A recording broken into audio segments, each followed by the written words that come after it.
Shyam steel flexi strong TMT बार, ये strong के साथ फ्लेक्सिबल भी है। आपदा मुसीबत कोई भी आए, ये घर को अटूट बनाए। जब TMT फ्लेक्सी स्ट्रॉन्ग, तो घर रहे हमेशा के लिए स्ट्रॉन्ग।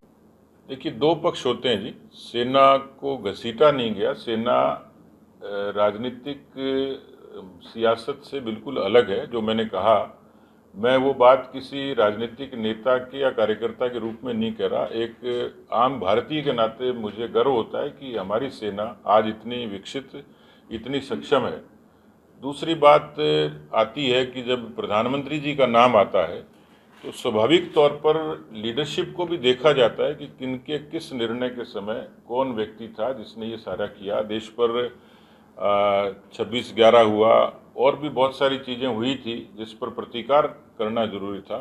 सेना को खुली छूट देना, सेना को संसाधन देना, सेना के लिए हथियार उपलब्ध कराना, क्योंकि लोगों ने वो दृश्य भी देखा है कि जब आइस बूट नहीं होते थे, बुलेट प्रूफ जैकेट नहीं होती थी, केवल मशीन गन हमारी पहचान होती थी, आज ब्रह्मोस हमारे पास है। तो कुल मिलाकर मोदी जी का जो नेतृत्व है वो अपने आप में इस बात के लिए इस बात का पुख्ता सबूत है कि देश का योग्य नेतृत्व जिसने सेना को भी बराबर उतनी तवज्जो दी। जो लोग आदमपुर के एयरबेस को ध्वस्त करने की धमकी बताते थे, वीडियोस फर्जी जारी करते थे, प्रधानमंत्री का जिगरा ही था कि उनके बीच में, सेना के जवानों के बीच में खड़े हो गए। तो मुझे लगता है कि देश का नेतृत्व भी और उसी तरीके से सक्षम होता है तो सेना को भी ताकत मिलती है। देखिए, मैं उस पर टिप्पणी इसलिए नहीं करूंगा कि उसमें चारों तरफ से हर तरीके की बात आ गई। पार्टी के नेतृत्व ने भी संज्ञान लिया है और मुझे लगता है कि भविष्य में इस तरीके की कोई नेता पुनरावृत्ति नहीं करेगा। ये पार्टी ने डिसिप्लिनरी तौर पर तय कर दिया। दुनिया के सीमित से देश थे कि जिन्होंने पाकिस्तान के पक्ष का समर्थन किया। अंतर्राष्ट्रीय राजनीति में पाकिस्तान को इस समय पूरे तरीके से ये साबित कर दिया कि वो आतंकवाद का पोषक है, नंबर 1।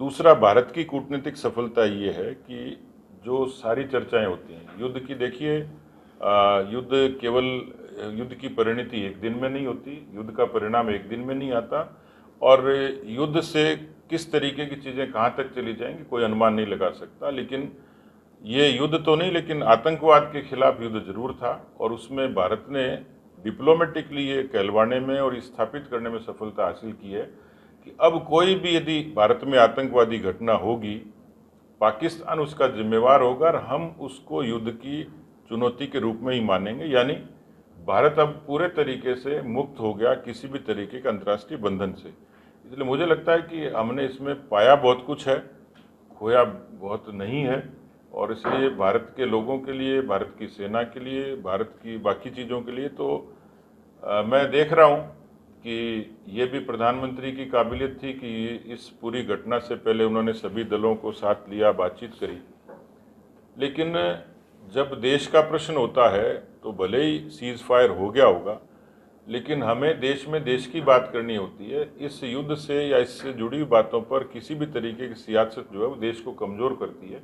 तो कोई भी राजनीतिक दल यदि सेना पर सवाल खड़े करता है, किसी भी तरीके से नेतृत्व पर सवाल खड़े करता है, तो मुझे लगता है कि वो गलत दिशा में जा रहे हैं। मुझे लगता है कि एकता बरकरार रखनी ऐसे संवेदनशील मुद्दों पर अनंत काल तक जरूरी है। देखिए, उन्होंने सुझाव दिया है, लेकिन संसद बुलाने का केवल डिमांड करने से नहीं होता। लोकसभा के स्पीकर, राष्ट्रपति महोदया और जो बाकी जो उनकी लोकसभा की समिति बनी वो तय करती है।